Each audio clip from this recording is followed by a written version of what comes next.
The Story of King Frost, a Russian fairy tale.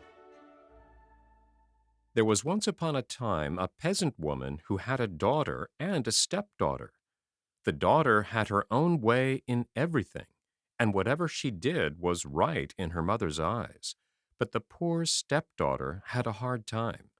Let her do what she was always blamed and got small thanks for all the trouble she took. Nothing was right, everything wrong. And yet, if the truth were known, the girl was worth her weight in gold. She was so unselfish and good-hearted, but her stepmother did not like her, and the poor girl's days were spent in weeping, for it was impossible to live peacefully with the woman. The wicked shrew was determined to get rid of the girl by fair means or foul, and kept saying to her father, "Send her away, old man. Send her away. Anywhere, so that my eyes shan't be plagued any longer by the sight of her, or my ears tormented by the sound of her voice. Send her out into the fields, and let the cutting frost do for her." In vain did the poor old father weep and implore her pity. She was firm, and he dared not gainsay her. So he placed his daughter in a sledge, not even daring to give her a horse cloth to keep herself warm with, and drove her out onto the bare open fields, where he kissed her and left her, driving home as fast as he could, that he might not witness her miserable death. Deserted by her father, the poor girl sat down under a fir tree at the edge of the forest and began to weep silently. Suddenly, she heard a faint sound. It was King Frost springing from tree to tree, cracking his fingers as he went.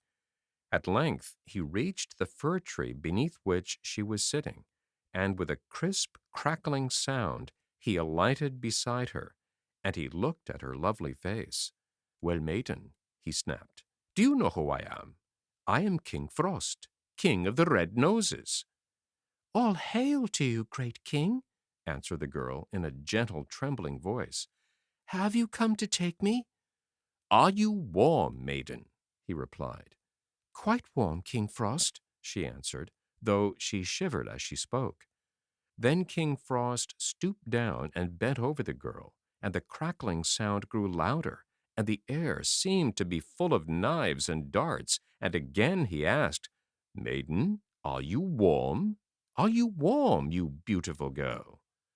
And though her breath was almost frozen on her lips, she whispered gently, "Quite warm, King Frost."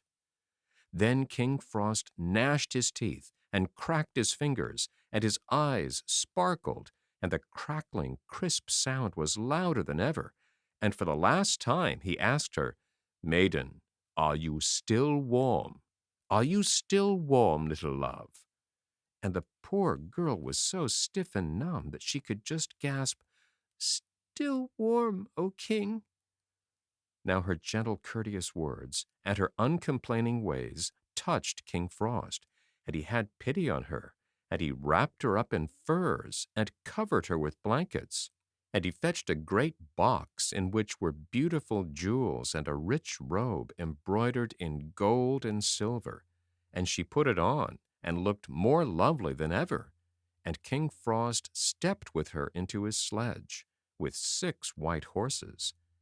In the meantime, the wicked stepmother was waiting at home for news of the girl's death and preparing pancakes for the funeral feast. And she said to her husband, "Old man, you had better go out into the fields and find your daughter's body and bury her." Just as the old man was leaving the house, the little dog under the table began to bark, saying, "Your daughter shall live to be your delight. Her daughter shall die this very night."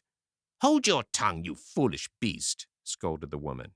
"There's a pancake for you, but you must say, 'Her daughter shall have much silver and gold. His daughter is frozen quite stiff and cold.'" But the doggie ate up the pancake and barked, saying, "His daughter shall wear a crown upon her head. Her daughter shall die unwooed, unwed." Then the old woman tried to coax the doggie with more pancakes and to terrify it with blows, but he barked on, always repeating the same words, and suddenly the door creaked and flew open, and a great heavy chest was pushed in, and behind it came the stepdaughter, radiant and beautiful, in a dress all glittering with silver and gold. For a moment the stepmother's eyes were dazzled. Then she called to her husband, "Old man, yoke the horses at once into the sledge and take my daughter to the same field and leave her on the same spot exactly." And so the old man took the girl and left her beneath the same tree where he had parted from his daughter.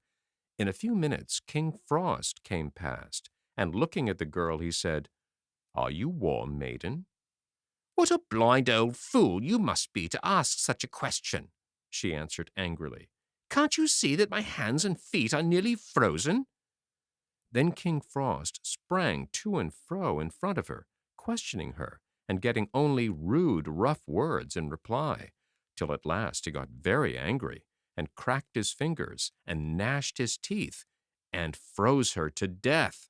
But in the hut her mother was waiting for her return, and as she grew impatient, she said to her husband, "Get the horses, old man, to go and fetch her home, but see that you are careful not to upset the sledge and lose the chest."